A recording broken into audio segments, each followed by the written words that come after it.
Olá, está começando o Boletim de Notícias. Obrigada pela sua companhia e audiência. O Índice de Confiança do Consumidor, medido pela Fundação Getúlio Vargas, FGV, recuou 1,4 ponto na passagem de outubro para novembro deste ano. Com o resultado, o indicador chegou a 74,9 pontos, em uma escala de 0 a 200 pontos, o menor valor desde abril deste ano. A confiança foi afetada tanto pela piora do índice da situação atual, que avalia o presente, quanto pelo índice de expectativas, que avalia o futuro. Segundo a pesquisadora Viviane Bittencourt, da FGV, apesar do avanço da vacinação contra a Covid-19, suas consequências favoráveis na redução de casos e mortes e flexibilização das medidas restritivas, o aumento da incerteza econômica diante de uma inflação elevada, política monetária restritiva e maior endividamento das famílias de baixa renda tornam a situação ainda desconfortável e as perspectivas ainda cheias de dúvidas para toda a população.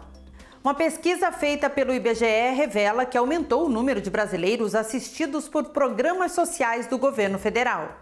Maria das Graças é diarista e durante a pandemia perdeu a faxina de todos os dias da semana. Ela conta que o ano foi difícil e só não passou fome porque recebeu o auxílio emergencial de R$600. Comprava gás, comida, não tinha renda nenhuma e o auxílio ajudou bastante. A Pesquisa Nacional por Amostra de Domicílios, a PNAD, contínua de 2020 do IBGE, apontou que o índice de beneficiários inscritos em programas sociais aumentou no país. Entre 2019 e 2020, o número de domicílios com pessoas recebendo outros programas sociais como Maria saltou de 0,7% para 23,7%. Isso se deve ao auxílio emergencial criado pelo governo federal durante a pandemia. O benefício foi criado para socorrer trabalhadores informais, microempreendedores individuais, autônomos e desempregados. O número de pessoas com rendimentos de programas sociais saltou de 16,4 milhões em 2019 para 30,2 milhões em 2020, enquanto que o número de pessoas com rendimentos de trabalho caiu de 92,8 milhões para 84,7 milhões. Esta queda está relacionada à redução da população ocupada no ano passado por causa da pandemia. A gente observou uma redução da desigualdade da renda domiciliar no país, no período, sobretudo pelo pagamento do auxílio emergencial. A Câmara dos Deputados aprovou um projeto de lei que aumenta a pena dos crimes de calúnia, difamação e injúria cometidos em contexto de violência doméstica e familiar contra a mulher.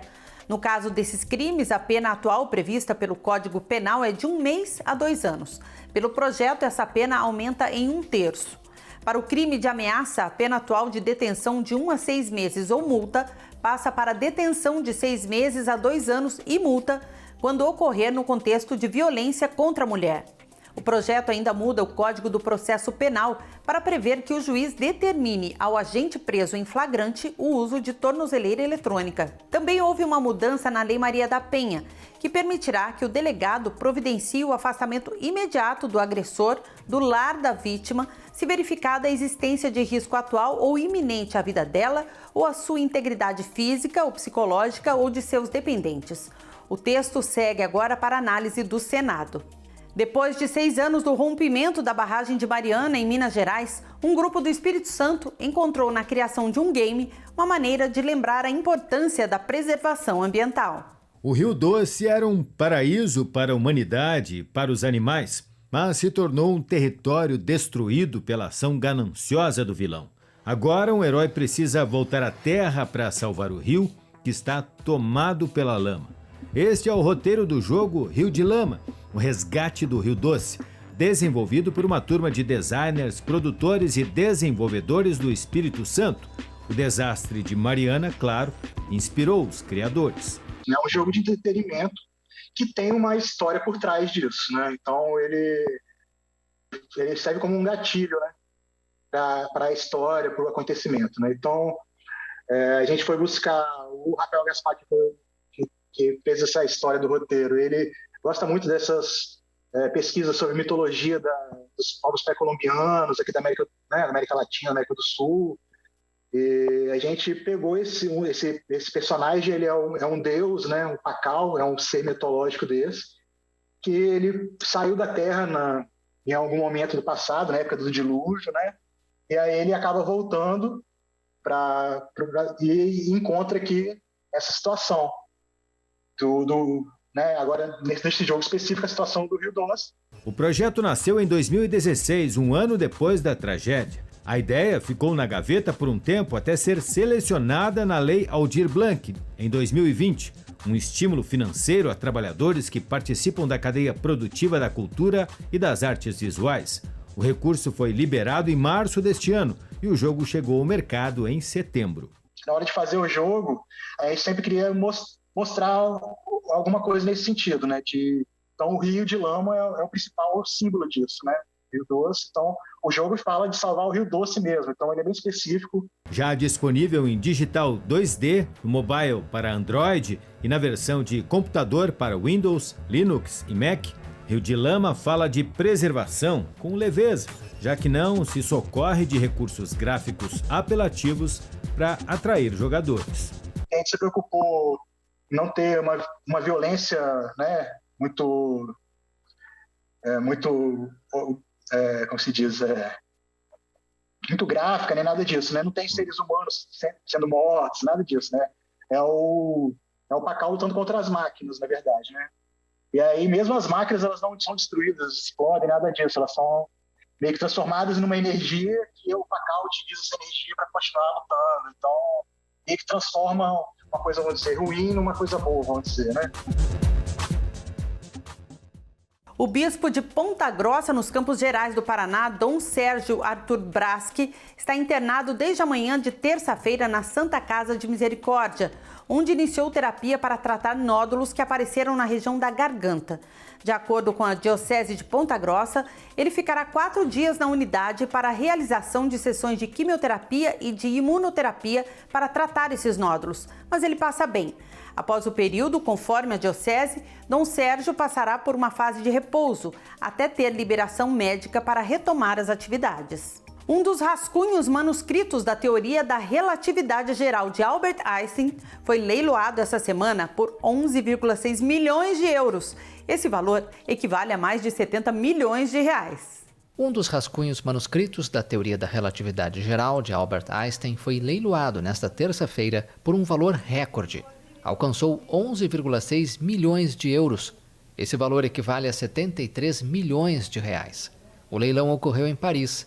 Em 2018, tinham sido pagos 2,8 milhões de dólares por uma carta manuscrita de Einstein, na qual teorizava sobre Deus. E em 2017 foi desembolsado 1,5 milhão de dólares por outra carta na qual falava sobre a felicidade. O documento leiloado nesta terça-feira estava avaliado entre 2 e 3 milhões de euros. O manuscrito de 54 páginas foi redigido em 1913 e 1914 em Zurique pelo famoso físico alemão e seu colaborador e confidente Michele Besso. Segundo a casa de leilões Christie's, foi graças a Michele que o manuscrito chegou quase que milagrosamente até os tempos atuais. Einstein provavelmente não teria se preocupado em conservar o que podia lhe parecer como um documento de trabalho. Após sua teoria da relatividade especial, Einstein começou a trabalhar, em 1912, em uma teoria da relatividade geral. O Vaticano começou a instalar um enorme pinheiro no centro da Praça São Pedro há um mês do nascimento do menino Jesus.